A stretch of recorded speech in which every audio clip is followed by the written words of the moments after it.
आदरणीय खरवार बंधुओं को मेरा सादर प्रणाम। बंधुओं, 2 साल पूर्व मैंने खरवार संबंधी जानकारी के लिए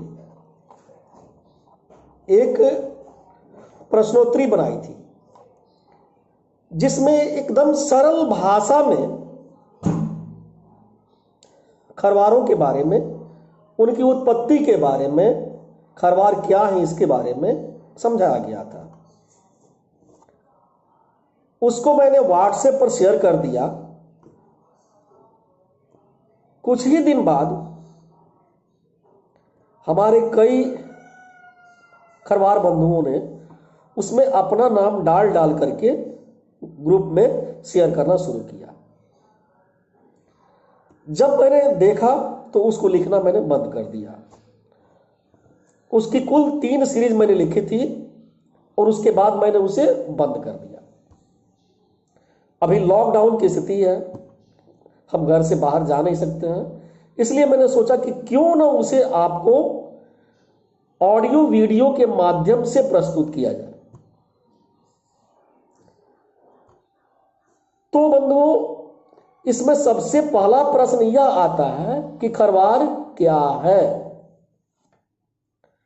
तो हम जान लें कि खरवार एक जाति का नाम है जो संविधान में अनुसूचित जनजाति के अंतर्गत वर्गीकृत है।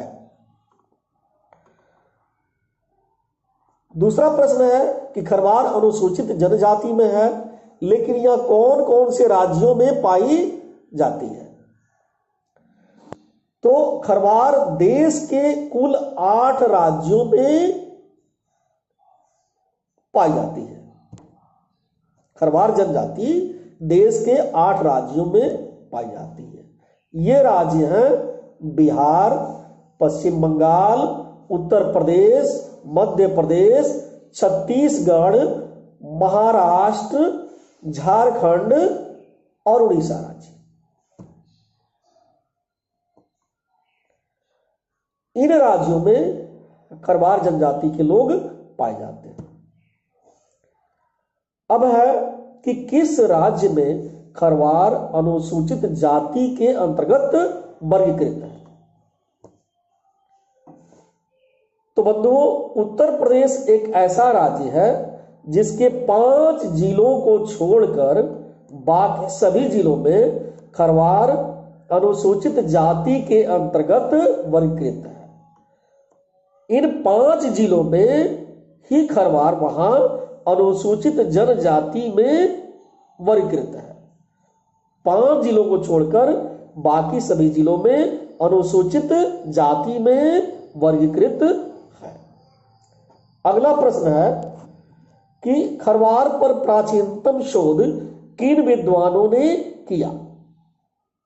बंधुओं, खरवार या अन्य जो भी जनजातियां हैं उस पर शोध, आरंभिक शोध ICS पास करके हम पर शासन के लिए जो अंग्रेज ऑफिसर आए थे उन्होंने शोध करना शुरू किया। क्यों? अंग्रेज शासन करने वाले जो थे उन्होंने सोचा कि अगर इन जनजातियों पर शासन करना है तो पहले इनके रहन सहन, रीति रिवाज इनको जानना पड़ेगा। वही जानने के दौरान अंग्रेजों ने जो शोध किया, जो जाना, जो परखा, उसे उन्होंने पुस्तकों के रूप में अपनी अगली पीढ़ी, मतलब उनके बाद जो शासक आने वाले थे उनके लिए छोड़ गए, और वही जो है शोध की एक थाती बन गई जो हमारे पास उपलब्ध है। सवाल है कि खरवार जनजातियों पर प्रारंभिक शोध किन विद्वानों ने किया। तो खरवार जनजाति पर प्रारंभिक शोध करने वाले विद्वानों में सर्वप्रथम H.H. रिजले, बुकानिन और डाल्टन साहब का नाम आता है, जिन्होंने देश के अलग अलग हिस्सों में खरवारों पर शोध किए और अपने शोध निष्कर्षों को पुस्तक के रूप में छपवाया। रिजले के अनुसार खरवार जनजाति का काम क्या है? खरवारों के काम के अध्ययन के दौरान रिजले महोदय को बहुत भिन्नता मिली। उन्होंने लिखा है कि कुछ खरवार ऐसे थे जो मजदूरी करते थे, कुछ पालकी और भार ढोते थे, लेकिन कुछ खरवार ऐसे भी थे जो ब्राह्मणों और राजपूतों पर शासन करते थे। ये जमींदार थे और शासक थे। खरवार जाति की प्रजाति क्या है? अगला प्रश्न है कि खरवार जाति की प्रजाति क्या है, किस प्रजाति के ये लोग हैं। इसमें विद्वानों में मतभिन्नता है। कुछ विद्वान मानते हैं कि खरवार द्रविड़ प्रजाति की एक शाखा है, जबकि वहीं पर कुछ विद्वानों का मानना है कि खरवार प्रोटो ऑस्ट्रेलॉयड प्रजाति के हैं। किस प्रजाति के? तो प्रोटो ऑस्ट्रेलॉयड प्रजाति के हैं। यही दो सिद्धांत सामने आ गए हैं। पहले सिद्धांत के अनुसार खरवार द्रविड़ प्रजाति की एक शाखा है, दूसरे सिद्धांत के अनुसार खरवार प्रोटो ऑस्ट्रेलॉयड प्रजाति के हैं। अगला प्रश्न है कि खरवारों के उद्गम के कितने मत हैं? खरवारों का उद्गम कैसे हुआ, इस पर विद्वानों में मतभिन्नता है। और यही नहीं, जितनी भी जनजातियां हैं उनके उद्गम के बारे में, उनकी उत्पत्ति के बारे में मतभिन्नता पाई जाती है। तो खरवारों के बारे में भी जितने सिद्धांत दिए गए हैं उसमें मुख्य है पहला कि खरवारों की उत्पत्ति सूर्य से हुई है, और यह अधिकांश लोगों का मत है। जो खरवार हैं उनमें अधिकांश का मानना है कि हमारी उत्पत्ति सूर्य से हुई है, और इसलिए खरवार अपने को सूर्यवंशी कहते हैं। दूसरा सिद्धांत है कि खरवारों की उत्पत्ति मनुवैवस्वत जो थे उनके छठे पुत्र करुष से हुई है। करुष से करुवार और कालांतर में खरवार बन गया। यह एक सिद्धांत है, और इस सिद्धांत को पुष्ट करने के लिए दिया जाता है कि मनुवैवस्वत के जो छठे पुत्र थे करुष, उनको शासन करने के लिए जो क्षेत्र मिला उसी क्षेत्र में खरवार मुख्य रूप से पाए जाते हैं। खैर, अगला सिद्धांत है कि राजा खड़गसेन से भगवान राम के वंश में आगे चल करके एक राजा हुए खड़गसेन, और कहा जाता है कि पश्चिम बंगाल का जो खड़गपुर है, खड़गपुर को महाराजा खड़गसेन ने ही बसाया था, और उसी के आधार पर खरवार अपने को खड़गवंशी भी कहते हैं। अगला सिद्धांत है कि राजा हरिश्चंद्र के पुत्र रोहितासु से, और यह मत भी अधिकांश लोग मानते हैं।